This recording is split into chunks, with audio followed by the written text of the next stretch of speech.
This tutorial is going to show you how to buy and sell spot crypto on an exchange.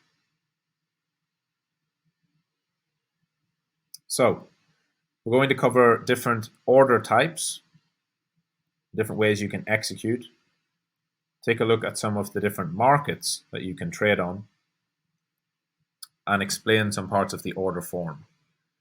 So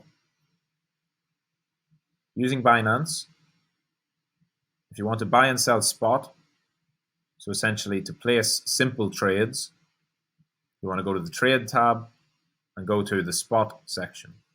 Whichever exchange you choose to trade on will have a similar setup.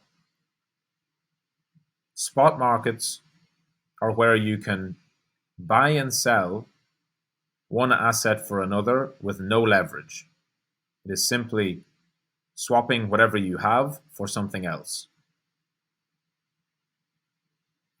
So here on Binance, you can see that we are on the BTC/USDT market. So you want to select the market that you are, or the market that you want to choose. You can see a bunch of them over on the side here. So depending on which coin you want, you can choose the market for it. So I want some Bitcoin, so we're going to use the BTC to USDT pair. And we'll take a look now at the different order types. So to buy Bitcoin, you can do it in two ways. You can use a limit order or you can use a market order. A limit order is an order you set to buy in the future.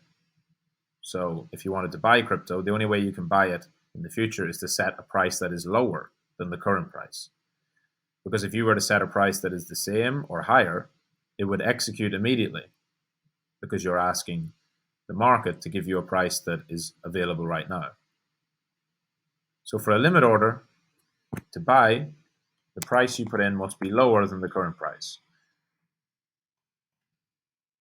So if we had 16,750 as the price, you can see that we're at 16,780, 778. That price is lower than the current price. We can choose to buy however much Bitcoin we want with the money that's in our wallet. So there's three ways you can do that. You can put in the amount of BTC you want. Right? You can put in the amount of BTC you want. Or you can use the slider. You can see my available balance of USDT is 19.85. You can use the slider to increase or decrease the amount you want to spend. Or you can directly put in the amount you want to purchase in your chosen currency, which in this case is USDT. So if I press buy BTC now, you'll see limit buy order created. If we scroll down, your exchange will have an open orders tab. It tells you the time and date at which you place the order, the pair, BTC USDT, the type of order, this is a limit order, the side, whether it's to buy or sell, the price you set that at, the amount of BTC you would receive, and how much, if any, has been filled. So 0 has been filled at the moment. And then the total in the currency, minus fees, will go on the end. So you can see this has not been filled yet. I do not have any Bitcoin in my wallet, as you can see here. There is 0 Bitcoin available because this has not been filled. Price needs to go down and reach 16,750 before I will receive any. If I decide I do not want to buy at that price anymore, or I decide I want to, for whatever reason, not leave that order in, I simply go over, press the icon, and cancel it. There is now no order on the exchange from me. So that's how you would set a limit order to buy. A market order to buy is much more simple. You simply put in the amount you want to purchase and press buy. That will execute immediately and fill. And you can see now I do have BTC in my wallet. There is no order on the book because it filled immediately. You can check the order in your history here. You can see that I put a market order, the buy, you can see the price that it filled at, you can see how much for, the total, and you can see on the end that it was filled. These previous ones that I was showing, you can see that they've cancelled. So at any time you can check your order history and see what orders you've made. If I want to sell that BTC, I simply use the sell side, market order, or limit order, depending on what you want. So let's say I want to sell all of it. I go up to 100%, market order, sell, that will sell immediately. I will then receive some USDT back into my wallet. So that's the simplest way to buy and sell spot on an exchange. If you're doing it on the exchange like this, rather than using a convert function, you're probably wanting to trade. So if you're buying and selling, you also want to set orders for maybe stop losses or for other reasons. Just keeping this simple, we'll look at these other options here. So you can have a stop order, stop limit, trailing stop, or OCO. Stop limit order is an instruction to the exchange to sell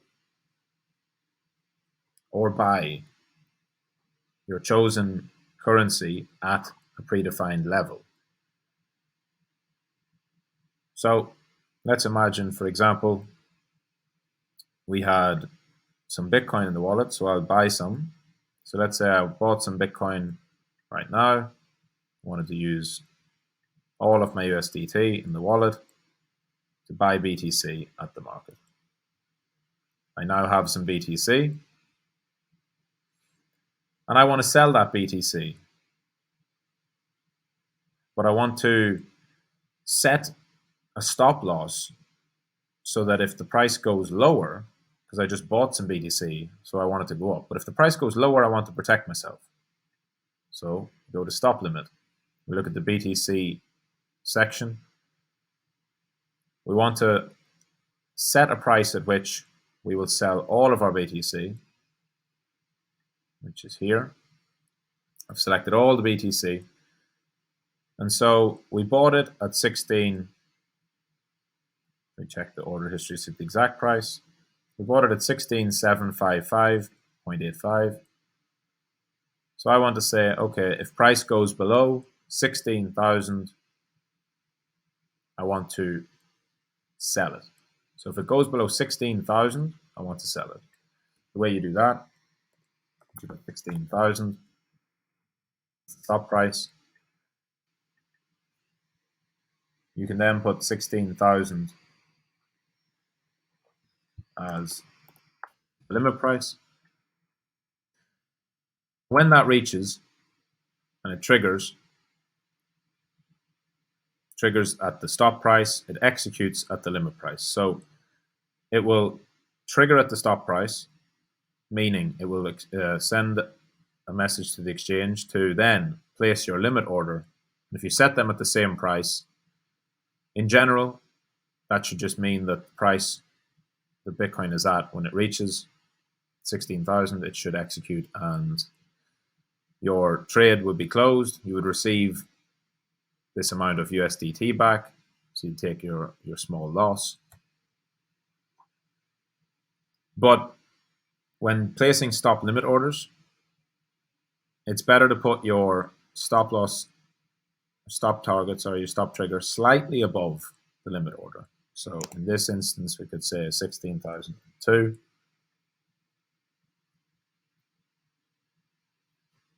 That is just to make sure that it fills, because when you place a limit order below price, it will fill immediately if it's a sell order, okay? If you place a limit order above price and you're trying to buy, it will fill immediately. Because remember, if you're placing a buy order, it needs to be in the green side, so it needs to be below a buy limit order. A sell limit order needs to be above. quite obvious when you look at the order book. So to protect yourself when it goes down, you want to make sure that it exits. So if you put your stop trigger at 16,002, but your sell limit order is at 16,000, that would mean the sell limit order is below. And so if a sell limit order is below current price, it will execute immediately at whichever best available price there is. And it just means that you are more likely to be able to exit that position without any negative consequences. It will just get you out, which is the most important thing.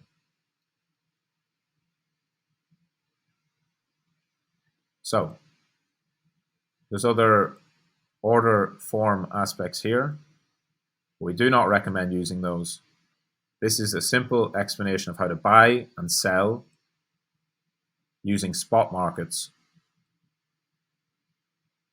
and setting a stop loss so that if price drops a predefined amount, that you can exit the position in a simple way.